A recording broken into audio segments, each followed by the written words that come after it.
the same time that many are looking at the recent Activision-Blizzard news in new light, maybe suggesting that the recent deal that was cut is not really as good as it may have initially seemed, well, Bungie are making it a hell of a lot more awkward for Activision-Blizzard, their old corporate masters, of course, because they have in fact responded to an Activision-Blizzard employee claim before Activision-Blizzard have.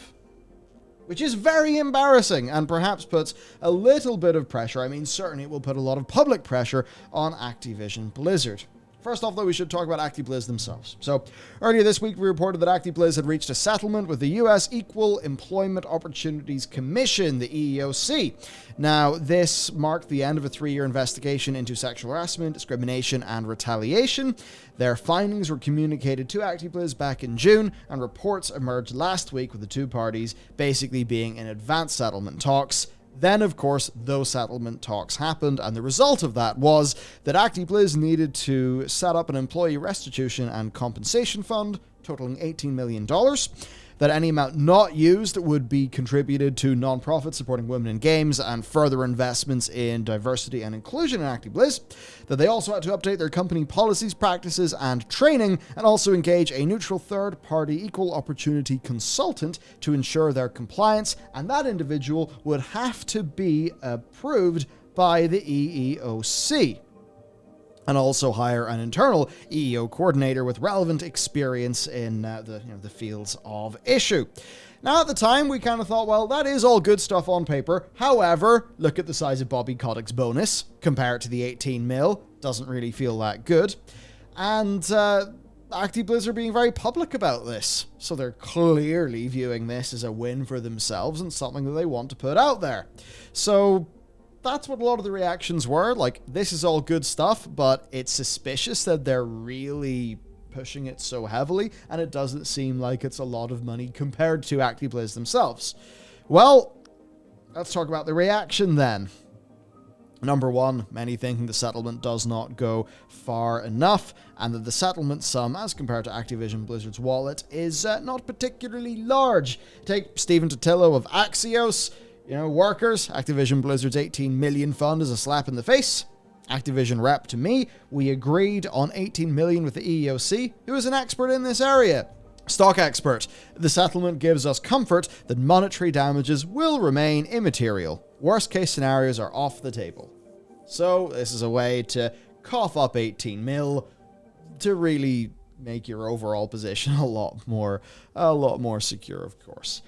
Now, the union that filed the National Labour Representation Board, or whatever it is, complaint against Activision, of course, slammed the EEOC settlement, saying that 18 mil is a slap in the face to workers, considering the company is worth $72 billion, and that workers dealt with toxic working conditions for years. Now, that's the company valuation. That's obviously not their cash on hand, but their cash on hand is pretty fucking substantial anyway, so that's almost besides the point.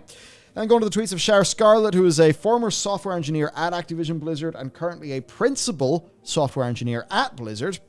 I just got my hands on the consent decree from the EEOC that Blizzard signed, Activision Blizzard. And no victims with the Department of Fair Employment and Housing should sign this consent. This releases your claim and considers the matter resolved. So it seems to be that basically if you are part of what the DFEH is looking into, then you really shouldn't sign this because it's then basically legally ticked off and that's you dealt with. So yes, this releases your claim and considers the matter resolved. However, the 18 million is for all employees since September 1st, 2016. This is pennies. And of course, as we really already knew, a lot of the victims, the bulk of the victims, as Cher puts it, were prior to September 2016, and out of 5 billion liquid funds for that volume of employees, including employees who participated in the harm, makes me wonder why the US EEOC seems to be helping Activision make this go away, while giving actual victims what is essentially nothing, let alone what we've actually lost in wages because of retaliation and discrimination. Of course, Cher is recommending to hit up the California Department of Fair Housing and Employment before doing anything with the EEOC. So that's a bit grim. Of course, as is being pointed out by many, the core things that the A Better ABK group is fighting for have, of course, not been met. Now, for the longest time, we'd basically said that, the forced arbitration stuff is obviously just bullshit that is, completely in the favor of the company. But it's so in favor of the company that we really did not see them yielding in that. That's where we'll get on to Bungie, because they are going interesting at this. So, Bungie. Well, Bungie have, of course, found themselves in a funny little position because they have a bit of a tie to Activision, because Activision was the publisher of Destiny. Well, earlier this week, their CEO, Pete Parsons, posted an update on their website detailing diversity and inclusion learnings and updates. He opened by discussing how the allegations across the wider industry have opened up talks at Bungie, who are committed to making things better, supporting the way that things, should be, so that it's all reasonable. Also stated that this work is never truly complete, but wanted to share some recent notable updates. Now, this is where things start to get a little bit more interesting, especially as compared to ActiBliz. So, basically talking about making the board of directors less of a white sausage fest. That's not exactly the corporate way of putting it, but essentially that. So making it so that members of underrepresented communities comprise more of the board of directors, hiring a chief people officer to strengthen the team, one that's got a proven track record on D&I, hiring a D&I director as well. Then eliminating, this is the big bit, this is the real reason to talk about this. So we will be eliminating the mandatory arbitration clause in all our employee contracts, given the growing concern that arbitration may not be the fairest way to resolve employment complaints. Now, this is good. This is good. We should say, you fucking knew that in the start, and you're only changing them now because of the way the wind's blowing, and because your employees are probably giving you lip about it. Because why were they like that in the first place? Literally, everyone knows why these forced arbitration clauses are in the contracts. Especially the people who write the contracts. I mean, seriously, don't try to pull the wool over our eyes. Just say that that's what we did because that was the done thing. We now think the done thing is not really the way that things should be done, so we're changing it. And we want to be a part of a better change, and we acknowledge that the way that we did it was inherently biased towards us. Just fucking say it. Come on. So, I'm still going to say that. We've got to be realistic about things like this.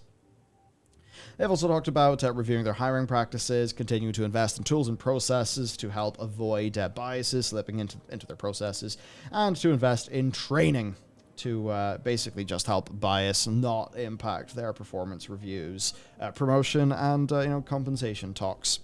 So really the big thing here is that it's the end of forced arbitration. We're seeing a decently chunky company in gaming do that at a time where Activision-Blizzard employees are demanding for an end to forced arbitration and thus far are not getting it. That is the situation, Matt.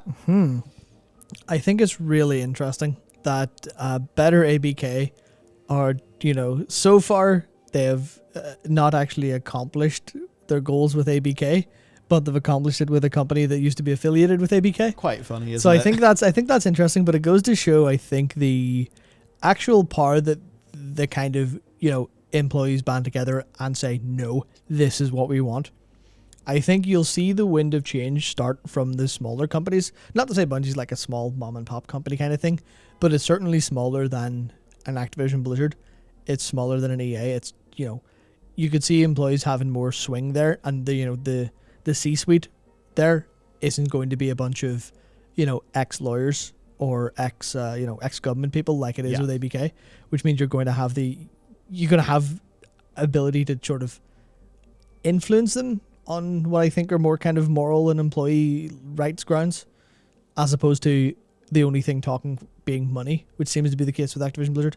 So it's definitely, props to the employees for laying out the guidelines that they want to see and having that happen elsewhere. I think the more pressure that other companies can bring to this will just mean Activision will be more and more and more pressured to actually do what their employees are asking of them, which, as long as those demands remain entirely reasonable, then, why shouldn't it be done? Yeah. I find it hard to see some of that happening. Yeah. Just when I think about the scale of Activision Blizzard. So there's that, I suppose. yeah, like overall it's good. Hopefully that does actually put a little bit more pressure on. Like right now, it seems like there's not a great deal of happiness with how ABK is actually handling this shit. It does seem like there is, I mean, I don't know. How cozied up to the EEOC are they? That's what I think is interesting. Yeah, you almost think about the kind of, you think about Wilmer Hale and you sort of think about whenever people talk about the swamp.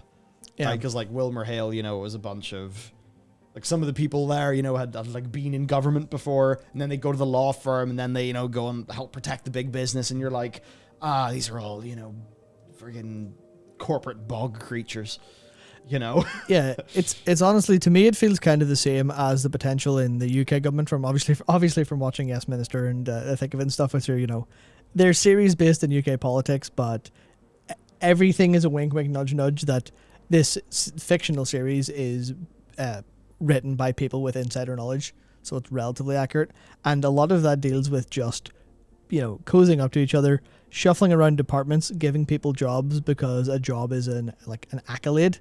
So it's like, oh hey, yeah, can we figure out a reason for the person who helped me in the past or my friend to be on this cozy enough board? And maybe the EEOC is a pretty nice job for someone who's feeling like they're moving out of the CIA or the FBI or something like that to something a bit more, maybe somewhere closer to where they want to live, something like that. And then you could see how, Activision-Blizzard's led up by a whole bunch of people who are related to US government in the past. The EEOC is a federal, it's a federal organization. It's US government. You could argue the same for Californian kind of, state government. Yeah. But based on how the DFE seems to operate, they seem to be a lot more aggressive overall. So it does feel like the EEOC was like, we can offer you an out. We're good mates. It feels that way now that you kind of look, because my initial thought was it was them sneaking in to try and squeeze a little bit of relevancy in. But I had assumed the 18 million was about retaliation cases they could actually prove, as opposed to split across all things, because that information drastically changes how I feel about the whole thing. Indeed. And that's the thing that's really dirty about it all. It's like, here's your out. Also, if you sign this, then you've just completely denied yourself any chance at further, legal stuff with Activision Blizzard.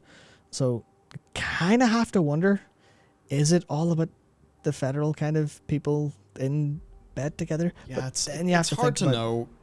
But you even think about the Wilmer Hale thing. And, it just feels like it's all a bit close together and not really. Yeah. It's that thing, it's a small world, usually smaller than you think.